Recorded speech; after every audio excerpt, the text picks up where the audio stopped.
सो आज 24 अप्रैल 2025 यहाँ से अपना मार्केट ओपन होता है। यहाँ पे आप इसलिए मैंने प्री मार्केट में ही जहाँ पे ओपन होना होता है तो मैं वहाँ पे एक बेस लाइन क्रिएट कर देता हूँ। जैसे आप देख रहे हो कि यहाँ पे ब्लैक कलर मैंने लाइन का यूज़ किया है। एवरी डे जब भी मार्केट की ओपनिंग होती है, प्री मार्केट ओपनिंग के बाद जब फ्रीज़ होता है बाज़ार, तो मैं वहाँ पे ब्लैक लाइन एक बेस लाइन ड्रॉ कर देता हूँ। और पिछला जो हमारा था, मतलब कल के दिन से यदि मैं देखता हूँ तो यदि मैं इसको 15 मिनट में सेलेक्ट करता हूँ, 15 मिनट्स पे, तो यहाँ पे आप देखो मार्केट इस तरह से मूव कर रहा है, इस तरह से ना, इस लाइन के अंदर ही बहुत तेज़ी से मूवमेंट है। इन सारी लाइनों पे आप मत जाओ क्योंकि ये बहुत सारी रेफरेंस लाइन हैं जिनका मैं यूज़ करता हूँ।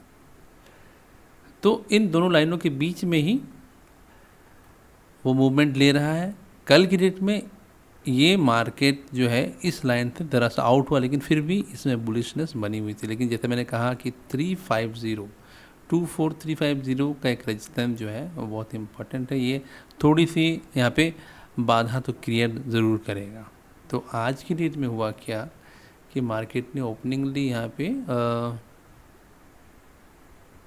ये रहा, और पिछला कैंडल आप देखो, पिछला कैंडल जो है प्रीवियस डे का, यहाँ पे एक बड़ी सी रेड कैंडल बनी हुई थी। और ये तो अपना है ही एक 24351 का एक रेजिस्टेंस लाइन। तो आज भी मार्केट ने नीचे की ओर मूवमेंट लिया, ओपन होते साथ नीचे की ओर मूवमेंट लिया। और तो मुझे जहाँ तक लग रहा था कि आज मार्केट थोड़ा साइडवेज रहेगा, और रहा भी। लेकिन यहाँ पे जो अचानक से बड़ी कैंडल बनी, उस वक्त मैं इसको 1 मिनट टाइम फ्रेम पे लेके चलता हूँ, क्योंकि ये जो मार्केट फर्स्ट कैंडल जो गिरावट हुई उसके बाद मैंने यही सोचा कि मार्केट यहाँ से एक बार ऊपर जाने की भी कोशिश किया उससे पहले, ठीक है। तो ये देखो यहाँ पे वापस जाके उसने रिजेक्शन लिया है। तो मैंने 24250 का पुट, अभी तक मार्केट क्या है, बुलिश ही बना हुआ है, इस वजह से मैं शॉर्ट करने के पीछे जल्दी भाग नहीं रहा हूँ। तो मैंने क्या किया है कि मैंने 24250 पुट का मैंने 941 पे 156.25 पे 941 आपका, यस, यहाँ पे ये वाली जो रेड कैंडल बनी थी, ये वाली मार्केट, मतलब इसका प्राइस जो गिरा उसके बाद फिर ऊपर गया, फिर वो गिरने की कोशिश करता है।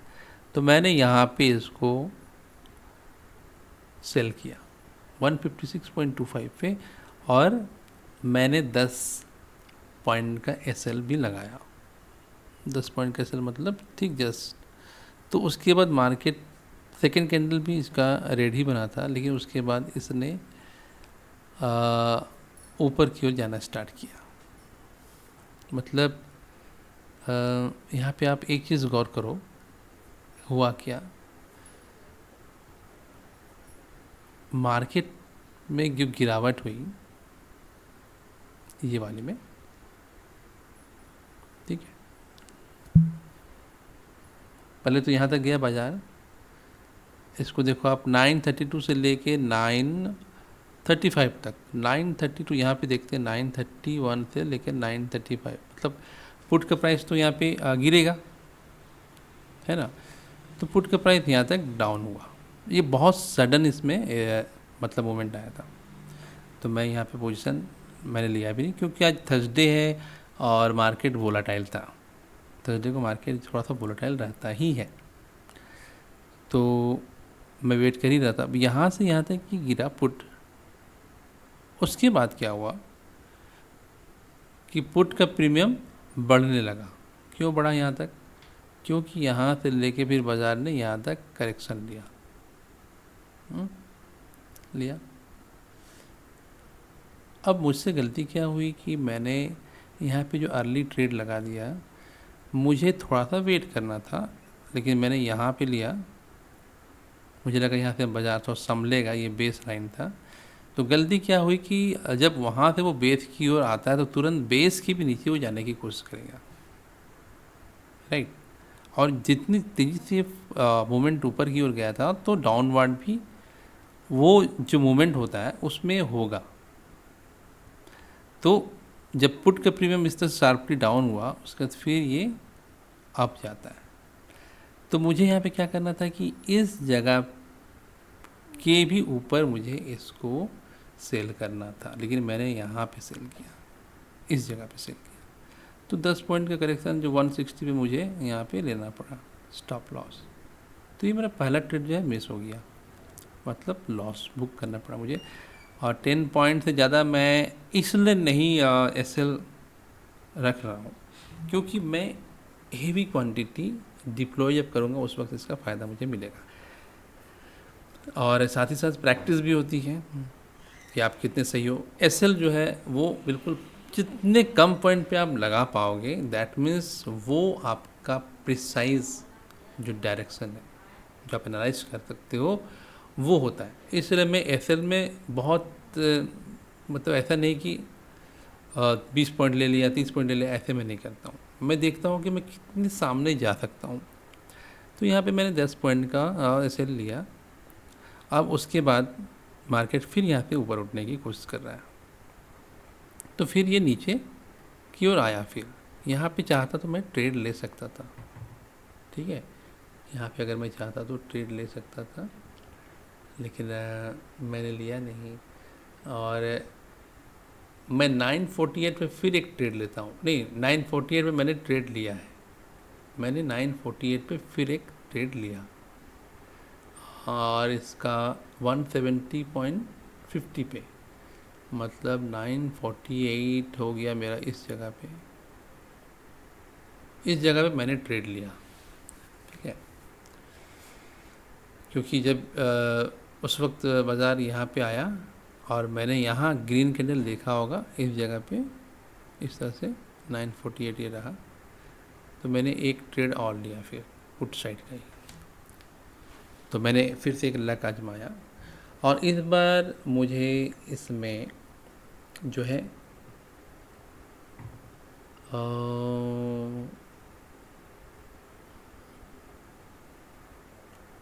यस 163, मतलब टाइमिंग थी उस वक्त 1048 बोले तो कहाँ पे आ जाते हैं हम यहाँ पे 10 मैंने काफ़ी देर मैंने इसको होल्ड रखा था क्योंकि इसके बाद मार्केट कंसोलिडेट कर रहा था धीरे धीरे, बहुत बहुत धीरे धीरे मूवमेंट ले रहा था।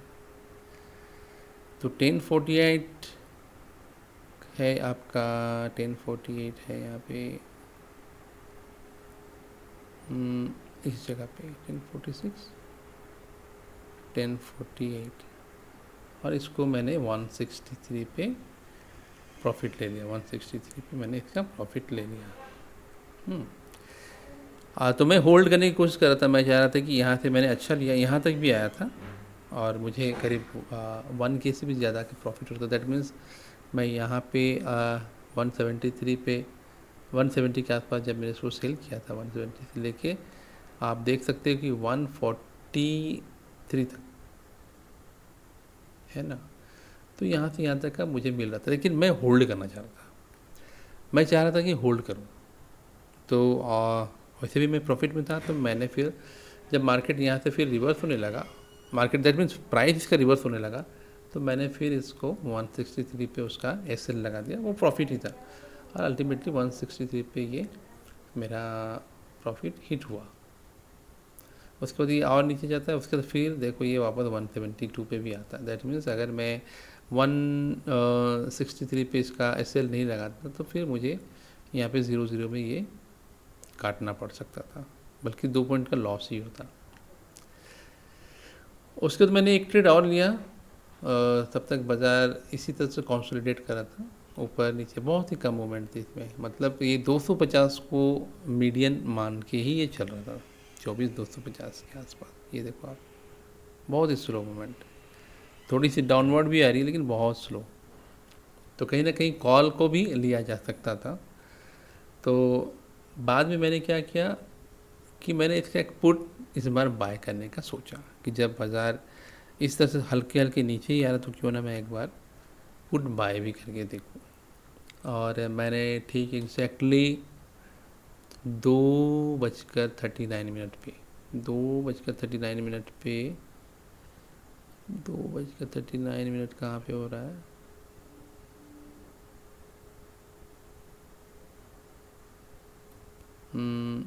14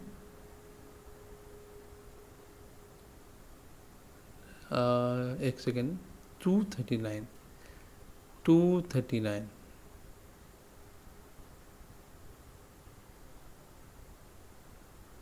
अच्छा ये 15 मिनट पे सिलेक्ट है। एक सेकेंड मैं 1 मिनट का चार्ज 1 मिनट का फ्रेम लगाता हूँ। यहाँ पे देखो आप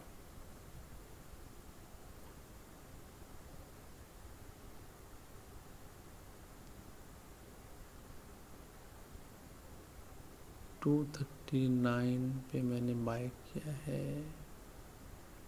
239 पे मैंने बाय किया है 185.40 कहाँ है फिर 140?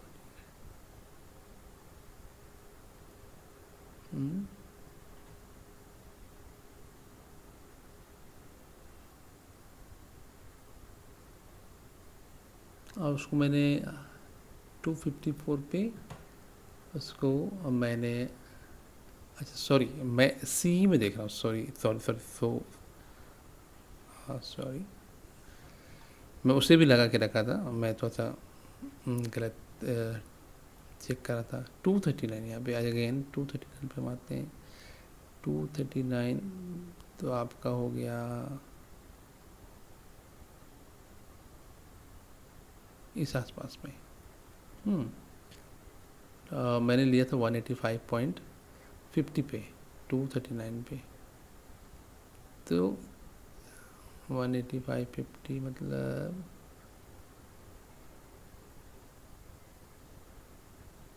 इस आसपास में मैंने लिया था राइट। और मैंने इसे बहुत ही कम मतलब इसका ऐसे मैंने 180 पे रखा था 180 पे मुझे अच्छे से याद है मैंने 180 पे इसका एसएल रखा था। तो मैं इसको मार्क कर देता हूँ एक ज़रा सा मैंने एग्जैक्ट 180 पे मैंने उसका एसएल रखा था जानबूझ के कि मैं 5 पॉइंट से ज़्यादा का ये नहीं लूँगा लॉस नहीं लूँगा। तो ये देखो बिल्कुल मतलब यहाँ से यहाँ तक का ही एक डिफरेंस रहा था मार्केट मतलब इसका प्राइस जो है फिर रिवर्स एक्शन लेता है। तो इसको मैं ट्रैक करते हुए चल रहा था धीरे धीरे करके कि इसमें किस तरह का प्राइस एक्शन बन रहा है ना। तो उसको मैं ट्रैक करते हुए चल रहा था। तो मैंने करीब यहाँ पे बाय किया था उसे और उसके बाद वो धीरे धीरे धीरे करके ऊपर नीचे वो कंसोलिडेट करके यहाँ तक आया था। और मुझे पक्का लग रहा था कि यहाँ तक या तो मेरा एसएल हिट होगा या फिर ये ऊपर की ओर जाएगा। तो फिर यहाँ से उसने फिर रिवर्स लेना शुरू किया और फिर ये यहाँ से इसने रेंज पकड़ी। तो फिर मैंने उसको ट्रेल करना शुरू किया इस तरह से बढ़ता गया। एक्चुअली मैं जो ये प्राइस एक्शन देख रहा हूँ मैं चाहता हूँ कि इसमें बड़ा मतलब बड़ा कैपिटल लगाऊँ क्योंकि 1-2 पॉइंट 3 पॉइंट जो मूवमेंट है यदि आप 1000 से ज़्यादा की क्वांटिटी में आप ऐड करते हो तो हर 1 पॉइंट के मूवमेंट पे आपका 1000 रुपये का प्रॉफिट होगा है ना। क्योंकि मैं जानता हूँ कि ऑप्शन बाइंग में बहुत पैसा है लेकिन उसके लिए बिल्कुल एग्जैक्टली यदि आपने बहुत ही प्रिसाइसली और आपका स्टॉप लॉस बिल्कुल पक्का रहना चाहिए और आपको पता होना चाहिए कि किस जगह से प्राइस में मूवमेंट आ सकती है। तो मैं इसको ट्रैक करता हुआ जा ही रहा था मैं यहाँ से इसको ट्रैक करता हुआ जा रहा था लेकिन मैंने इसको लिया नहीं यहाँ पे मैं इसको देखता गया कि ये जा रहा है कहाँ तक। तो फाइनली यहाँ से जब ऊपर जाने लगा तो मैंने इसको फिर ट्रेल करना स्टार्ट किया और इस तरह से ये यहाँ तक गया 199 तक और 195 तक का मैंने इसको एसएल लगा लिया था उस वक्त। तो मैंने इसको लिया 185.5 पे और इसको सेल जो मैंने किया 195 पे ये मेरा फिर रिवर्स जब यहाँ से आता गया तो हिट हो गया 195 पे। एक मैं और ले लेता हूँ 195। तो ऑप्शन बाइंग ऑप्शन सेलिंग दोनों ही चीज़ें ज़रूरी है, और प्राइस एक्शन को समझना ज़रूरी है कि मार्केट में अभी तक क्या हो रहा है। अभी तक मार्केट में बुलिशनेस बनी हुई है, लेकिन कल और आज में मार्केट थोड़ा सा कंसोलिडेट कर रहा है। इसको ये भी नहीं बोलेंगे कि बिल्कुल नीचे जा रहा है, वो हायर में खुलता है, फिर थोड़ा सा लो बनाता है, और वहाँ पे वो हल्का हल्का मूवमेंट ले रहा है, नीचे की ओर ही ले रहा है। जैसे यहाँ पे आप देख सकते हो इस तरह से ये नीचे ले रहा है, लेकिन बहुत ज़्यादा वो गिर नहीं रहा है, बहुत ज़्यादा गिर नहीं रहा है। और ये मेरा जो ब्लू लाइन है ये मेरा बेस लाइन है, ये कहीं से आ रहा है, और उसी तरह ये भी एक मेरा बेस लाइन है, दो मतलब ये सपोर्ट लाइन थे। और मैं इसको वॉच कर रहा हूँ कि ये एक हल्का सा एंगल बनाते हुए ही चल रहा है, ठीक है। और ये आज नहीं तो कल ये फिर वापस हिट होगा, और ये ऊपर की ओर ही जाएगा 24,800 इसका जाना तय है जल्द ही, मैं यही मान के चल रहा हूँ। तो इस तरह से मार्केट में जो गिरावट हुई है हल्की सी, मतलब यहाँ पे जो ये रुका है ये ज़रूरी था रुकना, क्योंकि ये बहुत बड़ा रेजिस्टेंस है। यदि आप इसके 1 डे के टाइम फ्रेम पे इसको देखते हो, 1 डे के टाइम फ्रेम पे यदि आप देखते हैं, ये मेरा स्पेशल चार्ट आ गया, और यहाँ पे हम जब देखते हैं तो ये देखो ये वो लाइन है, यही वो लाइन है जहाँ पे मार्केट ने कई बार रिजेक्शन दिखाया है, कई बार। तो इतनी जल्दी वो आसानी से इसको छोड़ना नहीं चाहता। लेकिन देखो आप इस जगह पे ये रेड कैंडल 2-3 दिन के बने हुए, लेकिन मार्केट ऊपर ही जा रहा है। यहाँ पे एक रेड कैंडल बना, लेकिन दूसरे दिन मार्केट और ऊपर खुलता है, फिर वो नीचे तक आता है, लेकिन उसके बाद फिर ये ऊपर की ओर ही जा रहा है। यहाँ पे भी आज की डेट की बात है कि यहाँ से ओपन नहीं हुई, ऊपर तक गया था, इसका जो पहला मूवमेंट ऊपर की ओर ही गया था, लेकिन वहाँ से फिर वो धीरे धीरे कंसोलिडेट किया एक तरह से, लेकिन नीचे की ओर नहीं गिरा, इन दोनों के बीच ही है। तो अब अगर बाज़ार यहाँ से जिस दिन यहाँ पे टकराएगा, और ज़रा सा भी इसको अगर ऊपर की ओर मूवमेंट मिला, तो ये बिल्कुल बहुत ही फर्राटेदार तेज़ी से ये ऊपर की ओर जाएगा, ये मेरा बिलीव है। तो देखते हैं नेक्स्ट कब ये मूवमेंट आता है, मुझे लग रहा है जल्द ही आएगा ये। तो फिर से हम आते हैं यहाँ पे, तो मैंने अल्टीमेटली यहाँ पे 195 पे इसको बुक कर लिया। तो देखो अगर देखा जाए तो फर्स्ट टाइम जो मैंने सेल किया था उस वक्त भी मुझे एक अच्छा प्रॉफिट मिल सकता था, लेकिन मैंने होल्ड किया, और सिमिलरली यहाँ पे मैंने ऑप्शन को बाय करके फिर उसको सेल किया। तो ओवरऑल जो है मैं प्रॉफिट में ही हूँ, आज भी मैंने प्रॉफिट लिया, छोटा सा ही प्रॉफिट, लेकिन मैं अपने आप को प्रिपेयर कर रहा हूँ बड़े गेम खेलने के लिए, बड़े। अभी तक मैं प्रॉफिट में हूँ, और मेरा जो ओवरऑल प्रॉफिट है 3-4 महीने का, जनवरी से लेकर अभी तक जो मैं प्रोफेशनली ट्रेड कर रहा हूँ, तो ये मेरा मतलब मैं प्रॉफिट में ही हूँ। 40K के आसपास मेरा प्रॉफिट चल रहा है ओवरऑल। लेकिन मैं मार्केट को वक्त देता हूँ ताकि मैं देख सकूँ कि इसके प्राइस एक्शन को मैं अच्छी तरह समझ सकूँ, चार्ट की रीडिंग को देखूँ। और जब भी आप चार्ट रीडिंग करते हैं तो देखिए कि पहले बड़े टाइम फ्रेम पे आप उसको देखिए, वहाँ से फिर आपको पता चलेगा कि मार्केट में क्या होने वाला है, ठीक है। उसके बाद फिर हम धीरे धीरे आते हैं। मैं एक तरह से ये स्कैल्पिंग की तरह यूज़ कर रहा हूँ, स्कैल्पिंग की तरह ही मैं इसको यूज़ कर रहा हूँ, और मेरा व्यू बहुत बड़ा नहीं। मैं अभी चाह रहा हूँ कि मैं छोटे छोटे प्रॉफिट लेकर अपना कैपिटल को स्ट्रॉन्ग करूँ। तो फाइनली, और बहुत सारी इमोशनली जो हमें अपने आप को कंट्रोल करना पड़ता है, उन सब चीज़ों की ट्रेनिंग ले रहा हूँ। तो देखो, ऑप्शन ट्रेडिंग जो है एक माइंड गेम ही है। यदि हम अपने आप को बिल्कुल अच्छी तरह से कंट्रोल रखते हैं, हमारे इमोशंस को, रिस्क मैनेजमेंट पूरी अच्छी तरह से लेते हैं, तो डेफिनेटली इसमें पैसा तो बहुत है, बहुत ही ज़्यादा है। अभी ज़रा सोचो कि यहाँ से यहाँ तक ही अगर देखा जाए तो ये 172 है और यहाँ से 194 है। तो अगर मुझे पता है कि यहाँ से प्राइस जो है उठने ही वाला, तो मैं 1-2 पॉइंट का एसएल लगाकर, यदि मैं 1000 क्वांटिटी में इसको बाय करूं, सेल तो नहीं कर सकता 1000 क्वांटिटी में क्योंकि उसके लिए बहुत कैपिटल चाहिए, लेकिन बाइंग तो मैं कर सकता हूं। तो मतलब 2000 के रेशो लेकर अगर मेरा ये जो प्राइस एक्शन एनालिसिस बहुत स्ट्रॉन्ग हो जाए तो ज़रा यहाँ से देखकर यहाँ तक मैं 20,000 रुपये निकाल सकता था। 20,000 नहीं भी बोले तो यहाँ से लेकर यहाँ तक जो मैंने 10 पॉइंट निकाले तो 10,000 रुपये निकाल सकता था, है ना। तो यही है, लेकिन उसके लिए हमें पहले कैपिटल को बड़ा करना है, और ट्रेडिंग की हुए पैसे से ही यदि हम ट्रेड कर पाएँ तो उससे बेटर और क्या हो सकता है। तो फिर देखते हैं, कल का एनालिसिस भी आज ही कर लेते कि कल क्या हो सकता है। तो कल जो है मार्केट में गैप अप होनी चाहिए, वो मैं इसलिए बोल रहा हूँ कि गिफ्ट निफ्टी में जो है वो गैप अप मुझे दिख रहा है। गिफ्ट निफ्टी को देखें,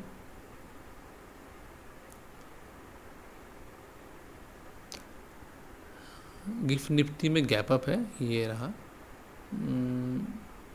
इसको 1 डे टाइम फ्रेम पे लगाते हैं, ये देखो आप।